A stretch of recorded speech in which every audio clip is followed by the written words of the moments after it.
Everyone, welcome back. इस video में हम विलियम वर्ड्सवर्थ की poem I wandered lonely as a cloud को डिस्कस करेंगे, जिसे डैफोडिल्स के नाम से भी जाना जाता है। देखिए, ये जो पोयम है ना, इसे लिखने के लिए विलियम वर्ड्सवर्थ इंस्पायर हुए थे उस टाइम जब वो अपनी सिस्टर डोरोथी के साथ, इनकी सिस्टर का नाम था डोरोथी के साथ में कहीं टहल रहे थे। एक जगह है जहां पर वो टहल रहे थे, वहां वो डैफोडिल्स फ्लावर्स देखते हैं। फ्लावर का नाम है डैफोडिल्स के फ्लावर्स देखते हैं और उन्हें देख के उनके ऊपर पोइट्री लिखने का उनका मन बन जाता है। तो ये पूरी की पूरी पोयम जो है वो डैफोडिल्स पर बेस्ड है और नेचर से रिलेट कर रही है, क्योंकि देखिए डैफोडिल फ्लावर का नाम है, फ्लावर नेचर का एलिमेंट है। तो ये पूरी की पूरी जो पोयम है नेचर बेस्ड पोयम है। और आप ये कह सकते हैं कि वर्ड्सवर्थ की जो पोयम है ना, ये वेल नोन पोयम है, फेमस वर्क में से एक है और रोमांटिक पोइट्री का बहुत ही बेस्ट एग्जांपल है। तो स्टार्ट करते हैं पोयम, ज्यादा टाइम वेस्ट नहीं करते, लाइन बाय लाइन एक्सप्लेनेशन कर लेते हैं पहले पोएटिक डिवाइसेस के साथ में, उसके बाद में इसे सम अप भी करेंगे, राइटर के बारे में भी जानेंगे। चलिए स्टार्ट करते हैं। कहता है वो कि I wandered lonely as a cloud, जैसा कि हमारी पोयम का ही नाम है, I wandered lonely as a cloud, कि वो घूम रहे थे एक क्लाउड की तरह, जैसे बादल घूमते हैं इधर उधर, है ना, आसमान में, उस तरीके से वो घूम रहे थे। बिल्कुल एकदम अकेले थे और ऐसे घूम रहे थे कि जैसे उनको कुछ काम ना हो, इधर उधर टहल रहे थे।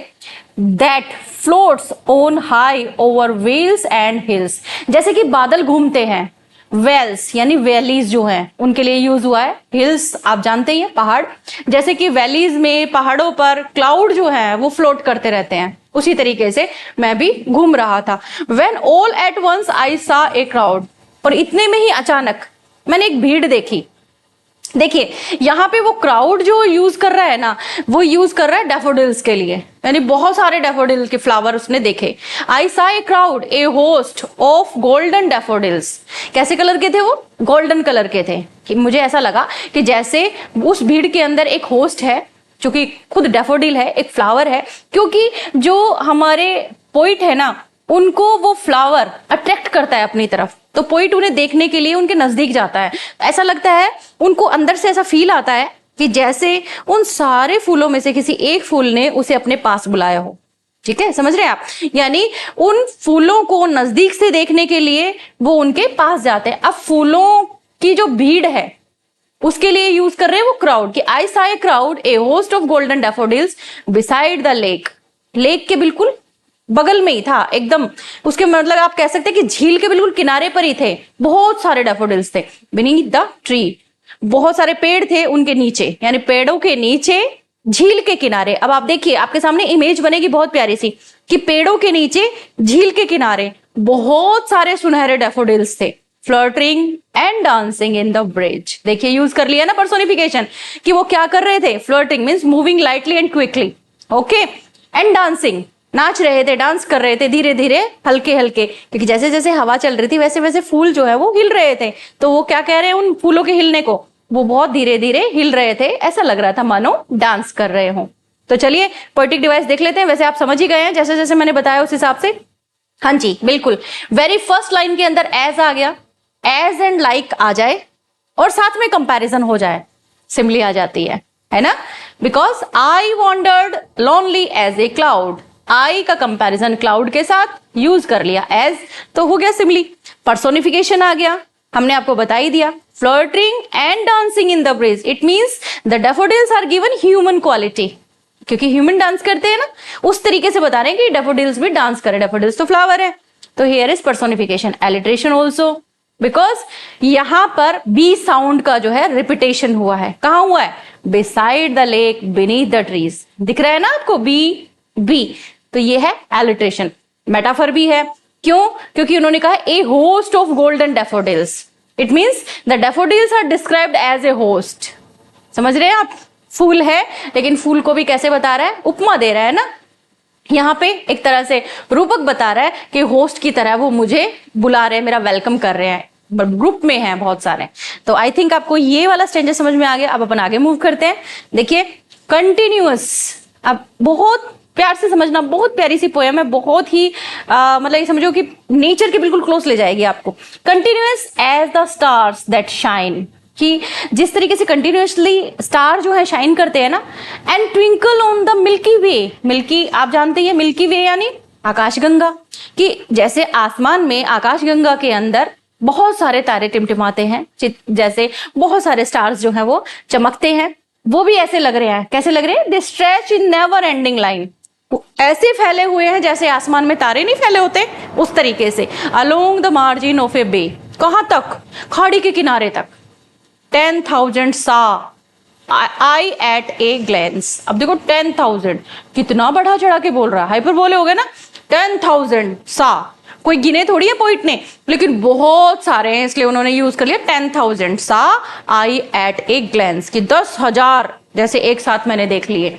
टूजिंग their head in sprightly dance, ऐसा लगा जैसे कि ये जो फूल है ना, ऐसे लग रहे हैं मुझे कि जैसे यहाँ 10,000 लोग इकट्ठे हैं और अपना हेड जो है वो टूजिंग कर रहे हैं। टूजिंग का मतलब थ्रोइंग लाइटली, अपना जो सर है वो जैसे उछाल उछाल के और डांस कर रहे हैं। यानी ये जो फूल हैं चारों तरफ बिखरे पड़े हैं, बहुत सारे फूल हैं गोल्डन कलर के, बहुत सारे फूल हैं। तो मुझे ऐसा लग रहा है इन सारे फ्लावर्स को देख देख के कि यहाँ पे कम से कम भी जैसे 10,000 लोग इकट्ठे हुए हैं और उनके सिर आपस में भिड़े हैं और वो थोड़ा थोड़ा अपने सर को उछाल कर जैसे कि डांस कर रहे हैं।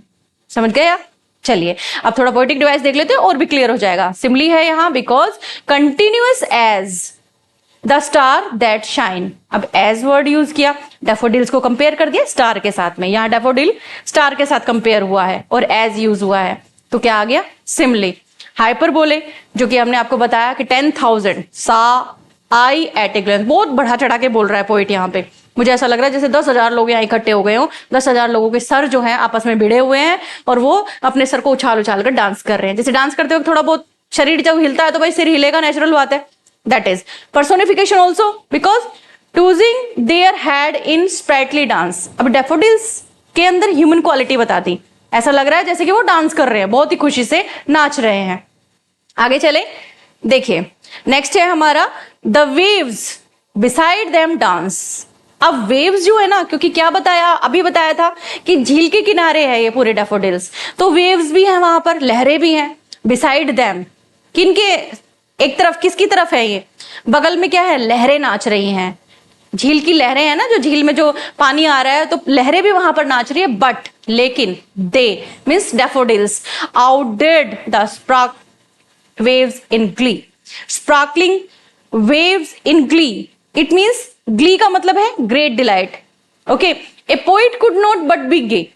इसका मतलब यह है कि लहरें भी बहुत ज्यादा नाच रही थी, लहरें भी वहां पर चल रही थी, लेकिन डैफोडिल्स जो है ना, उनने तो मतलब उसकी चमक को भी फीका कर दिया। लहरें जो है उनको कोई नोटिस ही नहीं कर पा रहा था। खूबसूरत तो लहरें भी लगती है, पानी की जब बहता है खूबसूरत तो वो भी लगता है, लेकिन डैफोडिल्स जो हैं वो बहुत ज्यादा खूबसूरत लग रहे थे। लहरें भी जो है ना वो भी फीकी पड़ गई उनके आगे। A poet could not but be gay.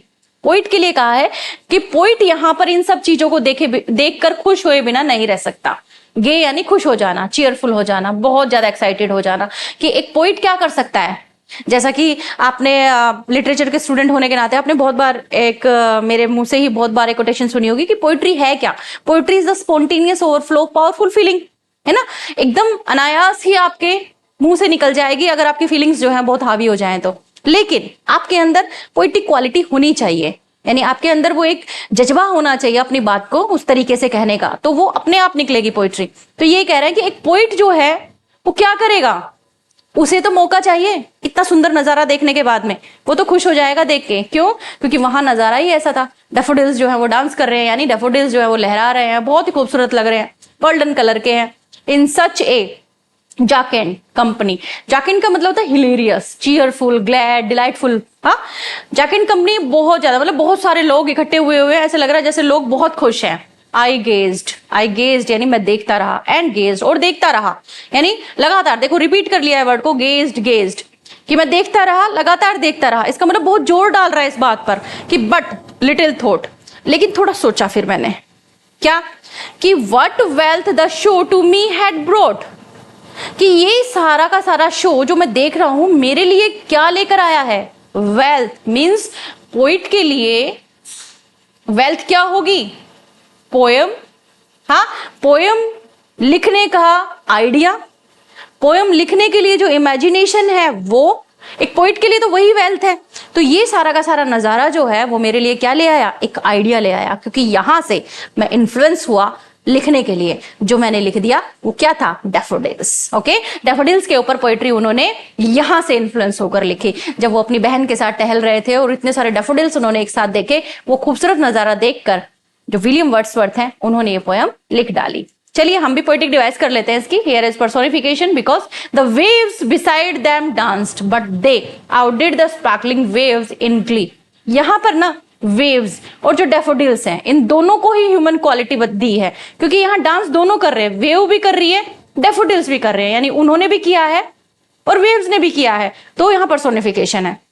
Repetition हुआ है, आई गेज्ड एंड गेज्ड, वर्ड का रिपीटेशन हुआ है ना, तो रिपीटेशन होने की वजह से पोइट का जो एक तरह से समझिए जो उसका एडमिरेशन है ना, वो यहाँ पर बहुत ज्यादा जोर दे रहा है, वो अपनी किसी बात के ऊपर बहुत ज्यादा जोर दे रहा है। तो रिपीटेशन यहाँ पर एक तरह की पोइटिक डिवाइस के रूप में आया है।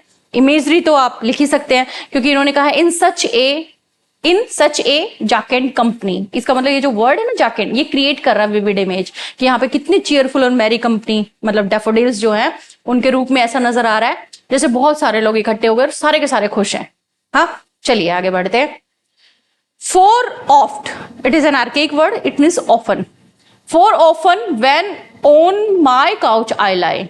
लेकिन यूजुअली क्या होता है कि जब मैं अकेला होता हूं ना और अपने काउच पर लेटा होता हूं, काउच यानी सोफा, हाँ अपना ये समझ लीजिए कोई ऐसी जगह जिसपे उसको आराम मिल जाए। काउच एक तरह से वैसे सोफा ही होता है।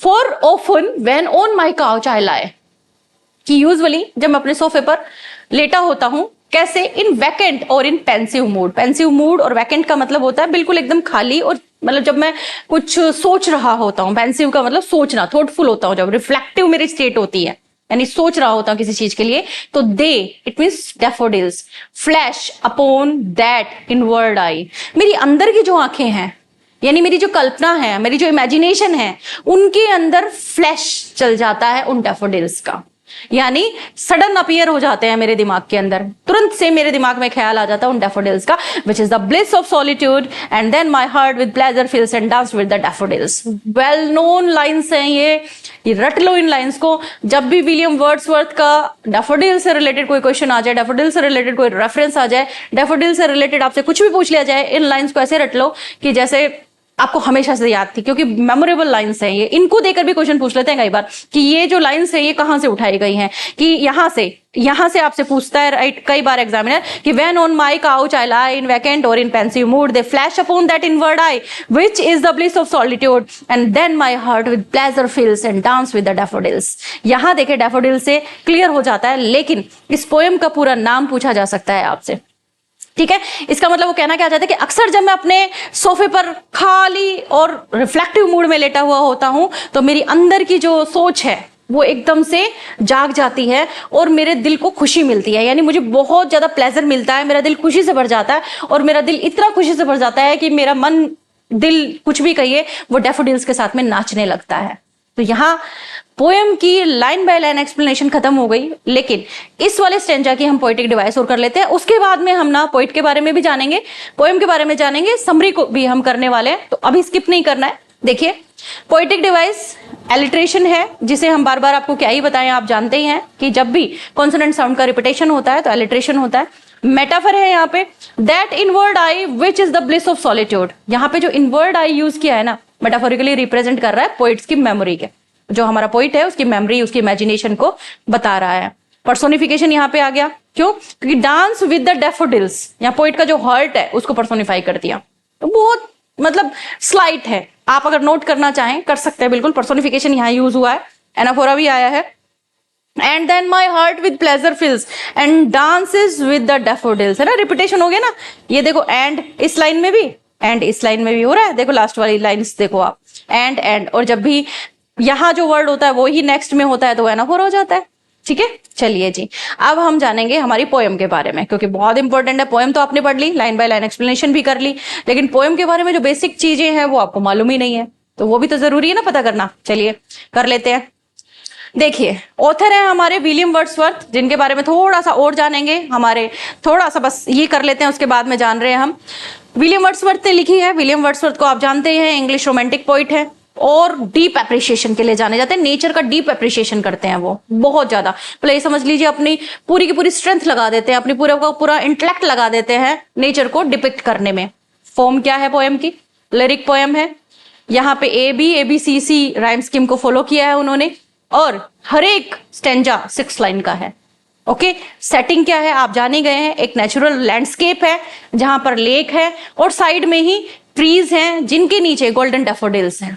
ये सेटिंग है, एक प्यारा सा नजारा है, प्यारा सी जगह है, झील है, किनारे पर पेड़ उगे हुए हैं, झील के किनारे डैफोडिल्स है। Okay, theme, The central theme of the poem is the profound and lasting impact of natural beauty. Because जब आप भी कोई खूबसूरत चीज देखते हैं ना, बहुत सुंदर सी कोई चीज देखते हैं, अगर आप नेचर लवर हैं और नेचर के क्लोज जाते हैं तो आप उससे इम्पैक्ट हुए बिना रह नहीं सकते। जब आपको खूबसूरत कोई चीज लगती है आप एकदम से ना, मतलब वो आपके जहन में कहीं बैठ जाती है और कभी ना कभी याद आती ही है। तो यही थीम है हमारी इस पोएम का कि गहराई जो है ना बहुत ज्यादा है, बहुत ही गहरा इंपैक्ट डालती है नेचुरल ब्यूटी जो है। मैसेज क्या है? Nature has the power to uplift and sustain the human spirit, कि प्रकृति के अंदर वाकई में इतनी पावर होती है कि ह्यूमन स्पिरिट को ना बहुत ऊंचाई तक ले जाती है, मतलब ह्यूमन स्पिरिट के अंदर भर जाता है प्रकृति जो ब्यूटी है, नेचुरल ब्यूटी वो।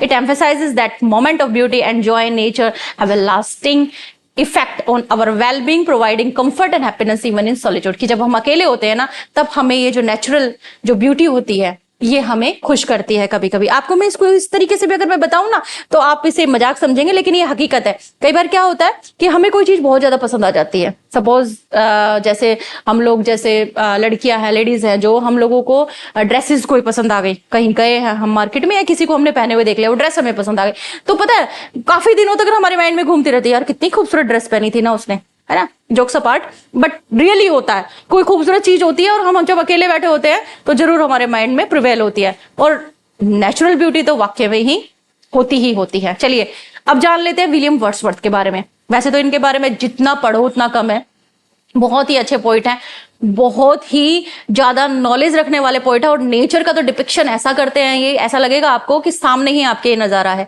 जैसे अभी आपने पोएम पढ़ी, आपको लग रहा होगा ना डैफोडिल्स जैसे आपने देख ही लिए। वर्ड्सवर्थ इज ए की figure in the romantic movement. Romantic movement के अंदर बहुत जानी मानी हस्ती थे ये, रोमांटिक मूवमेंट जो चला था उसके अंदर इनका नाम रहता है, which emphasized emotion, nature and individual experience. जो भी इन्होंने एक्सपीरियंस किया अपनी लाइफ के अंदर, स्पेशली नेचर से रिलेटेड इन्होंने, ओके, वो ये डिपेक्ट करते हैं अपने पोएम्स के अंदर। Wordsworth was highly regarded during his life and was appointed poet laureate. Poet laureate appoint हुए थे ये यूनाइटेड किंगडम में 1843 में। नोट कर लेना इस चीज को। Wordsworth first major publication was, पहला इनका मेजर पब्लिकेशन था एन इवनिंग वॉक। कितना प्यारा सा नाम है ना, और इजी सा, एन इवनिंग वॉक, यूजुअली जो आप लोग करते हैं। 1793 में पब्लिश हुआ था वो। ओके, डिस्क्रिप्टिव स्केचेस भी इनका बहुत ही जाना माना है, वो भी 1793 का ही है। 1798 में क्या था देखिए, एसटी कॉलरेज और विलियम वर्ड्सवर्थ दोनों ने मिलकर लिरिकल बैलेड्स जो है वो तैयार की थी। ओके, जिससे शुरुआत मानी जाती है रोमांटिक मूवमेंट की। जब हम एजेस पढ़ाएंगे ना आपको, जब हम हिस्ट्री ऑफ इंग्लिश लिटरेचर को टेकअप करेंगे और स्टेप बाय स्टेप एक एक छोटे छोटे पॉइंट को जब हम क्लियर करेंगे ना, जब हम रोमांटिक मूवमेंट के बारे में भी आपको बताएंगे। ओके, इसीलिए मैं कहती हूँ चैनल पर बने रहिए, और अगर आप नए आए हैं चैनल को सब्सक्राइब जरूर कर लीजिए। देखिए बहुत सारे फेमस वर्क्स हैं इनके, लेकिन कुछ यहाँ मैंने थोड़े से 1-2 मेंशन कर दिए हैं, उन पर जरूर ध्यान देना है आपको। 1770 से लेके 1850 तक इनका लाइफ स्पेन रहा है, यानी बर्थ इनका 1770 है, डेथ इनकी 1850 है। अब हम समराइज कर लेते हैं, क्योंकि हमने लाइन बाय लाइन एक्सप्लेनेशन करने के बाद में पोएम के बारे में जाना है, पोइट के बारे में जाना है। थोड़ा सा ऐसा लग रहा होगा कि कुछ बीच में स्किप हो गया, तो चलिए स्किप क्यों होने दें, कर ही लेते हैं हम। स्टेंजा एक बार रिवाइज कर लेते हैं।